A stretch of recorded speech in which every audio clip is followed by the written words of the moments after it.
Hello everyone. Welcome back to another exciting episode of Talk Through Thursday. Today we have an incredible Anjali Ji with us. Story of her life is truly fascinating, filled with diverse experiences and a wealth of knowledge. So, let's hear it all straight from her. Namaskar Anjali Ji. How are you? कैसे हैं आप? Namaste, good evening. Thank you, Barkha, for such a lovely introduction. I'm doing good. How about you? I'm doing good, thank you. And it is my pleasure to have you on this podcast today. It's such an honor to talk to you and gain those insights from you. It's an honor for me as well. Before we get going, can you share the meaning of your name? It's so beautiful, Anjali. Can you tell us the meaning? Okay, so, in puja, whenever we are doing our pujas, we make an offering like this. So, this cupping of the hand from where we make an offering is called Anjali. Wow. That's the meaning of my name. So, if you're talking about our roots and get connecting to it, growing up in a family deeply rooted in the Indian Army. Yeah. So, how did these experiences shape your foundational values and perspectives on life? Please share that with us. Yes, Barkha. I'm an army brat. Both my grandfathers, my paternal grandfather, my maternal grandfather, they served in the Indian Army. Then my father joined the army, my brother joined the army. I was the only one who was not selected for the army. I wanted to join, but I was not selected. So, I'm the odd one out. But yes, growing up in the army background has been a beautiful experience. And I don't think I would trade it for anything else in my lives to come in future. I had the privilege of growing up in 9 cities. I was raised in 9 cities of the country. Yeah, 9 cities. And places which many people have not heard of. Something maybe like, Abohar, Drangadhra. I don't know if you have heard of these places. Zemabok. Have you heard about Zemabok? That's ahead of Aizawl. It's something unique and different. I never heard of it. Ever. It's ahead of Aizawl in Mizoram. And I have beautiful memories of that place. So this is how my growing up years have been. 9 cities, 7 schools, 5 colleges. It's been an amazing journey where I have interacted with numerous people from various states, various cities, various cultures. And that is how I have learned to form a connect with each one of them. And I think that is where most of my stories or my writings are rooted to. And growing up amidst all this, I have learned to embrace diversity, accept individuals for who they are. I have a lot of respect for every caste, creed, religion, differences, whatever it may be. For me, people are just people. Beyond that, things are immaterial. And that is how I am. I don't judge people on the basis of their caste, creed. For me, everyone is the same. It's how they connect with others and what they give to others. That is what is important for me. Those are the values which I have, which I inculcated through my defense background. And I'm sure many people are like me, from not only from the defense background, from other backgrounds also, who feel similar, who have the same views. So I'm one of those. I wouldn't say I'm someone who's totally different or, have a different perspective or a thought process. I'm amongst one of the people you have chosen out of the lot. God, this is so beautiful. The way you simply put your thoughts and words into this beautiful chain of sentences. It is really beautiful and appreciating you for that because we hardly find these kind of people these days out there. But I'm amazed to have you. You're such a blissful soul, if we see. Oh my God. Amazing. Thank you, Barkha. And just like you mentioned right now, your educational journey is truly unique. Like having studied in ICSC and CBSE systems, like both the systems, and attending 5 different colleges. Amazing. Can you share some key moments from your academic life and how these diverse experiences have shaped your worldview? ICSE and CBSE are two unique boards. They're very different from each other. My initial years till class 8th, I was in ICSE. I was studying Shakespeare in English. When I went to CBSE, English was totally different, and Sanskrit was at a very high level. And Sanskrit was something which I wasn't, I had not been exposed to such a great extent as is expected in the CBSE. That was a struggle for me. Sanskrit was a big, big struggle for me. And although Sanskrit is supposed to be the mother of all languages, yet what ICSE gave me, CBSE couldn't have given me. What CBSE gave me, ICSE couldn't have given me. So they have both given me a balance, which I think has, converted me, transformed me into who I am today. When I was in Dehradun, there's a school named Cambrian Hall. I studied in Cambrian Hall for many years. That's an ICSE school, a lovely school. We were expected to wear our skirts 2 inches above the knees. That was mandatory. Yeah. And the socks had to be, a little above the ankle. That is in my growing up years. And even in winters, peak of winters in Dehradun, that is how we used to dress up and go to school. And that is how I knew school uniform was expected to be. After Dehradun, I went to Dhrangadhra, where I changed my board from ICSE to CBSE. That was in class 9th. And that was such a shift for me and a shock, a cultural shock for me. Firstly, I was moving from ICSE to CBSE. My subjects, the depth in which SST was taught, and I had studied world history. Here there was Indian history. It was everything totally different, and I had no base of all that. My foundations were totally different. And the most interesting part was in Dhrangadhra, I went to a Kendriya Vidyalaya. I was not very excited about it because I had always been in either a public school or a convent. So Kendriya Vidyalaya did not excite me till then. Interestingly, I was asked to, my friends, I call them my friends now.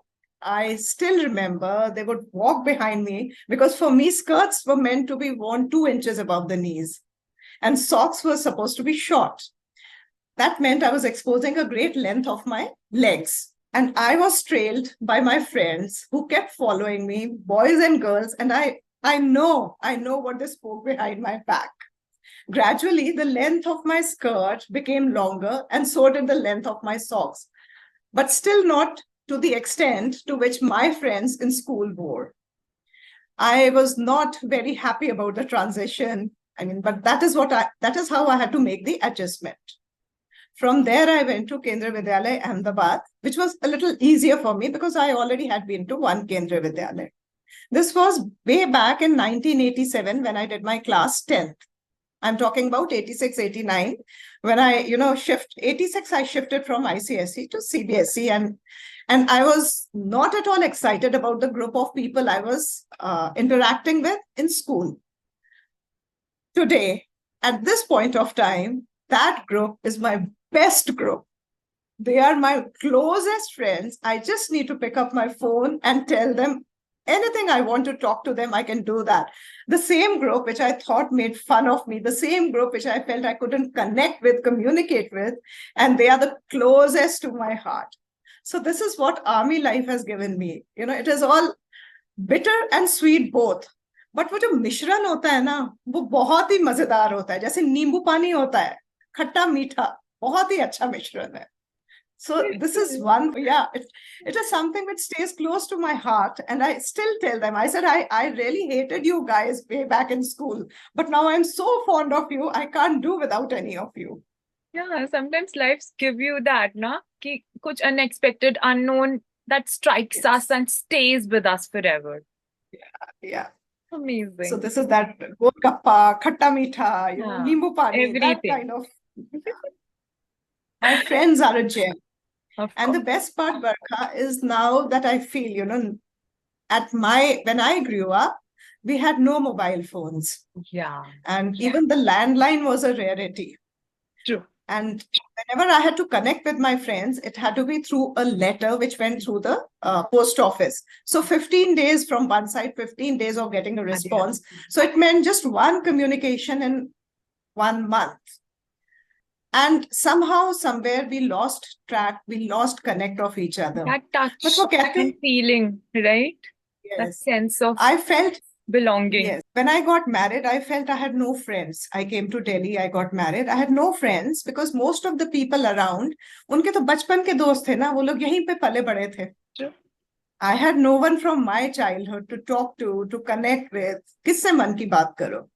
But most interestingly, what happened was, कहते हैं ना, हर चीज में कुछ अच्छा भी होता है, बुरा भी होता है. टेक्नोलॉजी ने इतना फेवर कर दिया कि व्हाट्सएप आ गया, हम सबके पास फोन आ गए, हम सब फेसबुक पे कनेक्ट हो गए. Now I have friends across the country and across the world. वही मेरे स्कूल के फ्रेंड्स हैं. Amazing. तो दुनिया छोटी हो गई, मेरे दोस्त इधर उधर हो गए, but you know I am still connected to them. And truly it's a blessing. Technology is both a boon and a bane, I would say. Definitely it is. And I'll agree with you on that. And I wish कि आप ऐसे ही अपने लोगों से connected रहें and just spread that joy and love in the world like you always do. I'm sure. मैं नहीं भी चाहूँ तो वो तो connect करेंगे, वो नहीं छोड़ेंगे मुझे. My friends are lovely. Friends are like these. So if we're talking about nostalgia, with an MSc in botany, wow, a PG DMB in HR and B.Ed, your career path is as diverse as your educational background, must say. How did you navigate these transitions and what transformative lessons have you learned through these varied roles? Barkha, transitioning from one career to another was either by choice or by chance. Okay. There were some circumstances in life owing to which I had to make my shift from one to the other. Now, when I got married, I wanted to be in a corporate, and that is when I went to a placement agency. And because of my HR degree, I started as a consultant. And I had my first pregnancy. In the 3rd month, I contracted chickenpox from the office, and I had to undergo an MTP because the baby is supposed to be blind and deaf. Thereafter, I did not have the courage to go back to a corporate. That is why my first, place from the placement agency, I delivered my son after a year or so, but that pregnancy also wasn't too happy because during that pregnancy, my brother came back in a coffin.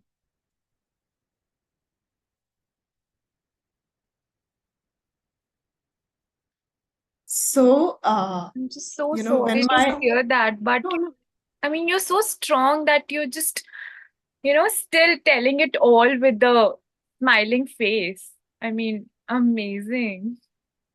So, when my son was, I think, 2 or 3 years old, and I also had, my son was, I think, maybe 3 or 4, and my daughter was 2, 1.5, 2. I've always had this desire to do something productive. That is how I stepped into sales of Time Life books. Time Life, because those are encyclopedias for children. I don't know if you've heard of it. It's a beautiful set of encyclopedias, and I started selling them because I felt, since I was raising my own kids, I felt I could connect with kids better, their mothers better, and that is how I started that. That was still not sufficient for me, and I decided that I had to do something more than that. So I did my B.Ed. While I was raising 2 kids, I did my B.Ed, and that is how I went to a school for teaching. And I chose to become a PRT, that is a primary teacher, because I felt I could connect easily to younger kids.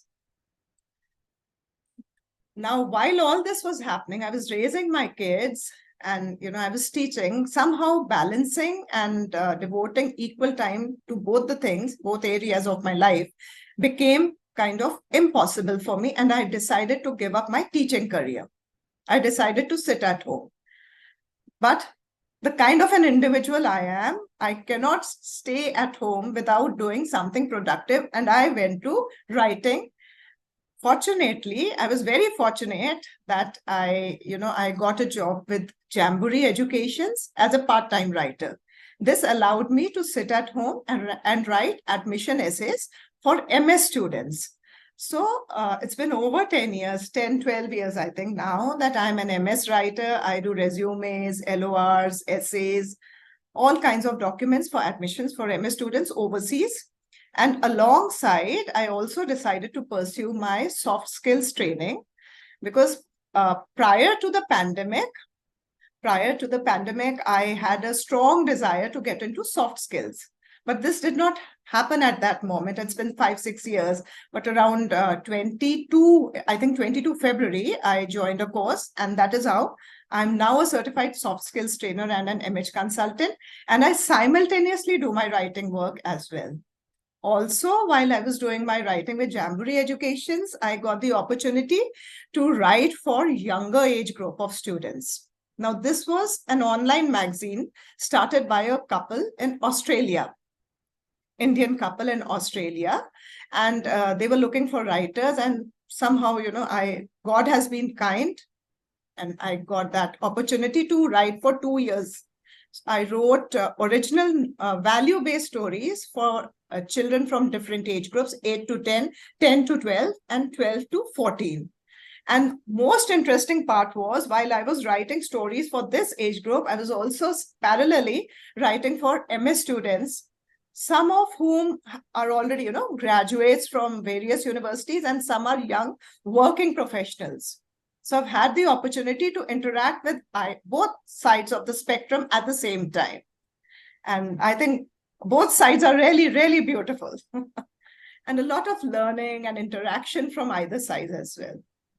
Wow, That is how it's quite a journey. I mean, such a career graph you have drawn for you. Oh my God, amazing. And at the end of the day, what matters is that you didn't stop. You kept going on, right? I mean, and with each step, we grow from inside as well as outside, right? And you are doing a brilliant job out there. Wow, congratulations, firstly, for Thank such you. a long path you have created for yourself, and a beautiful one, that too, right?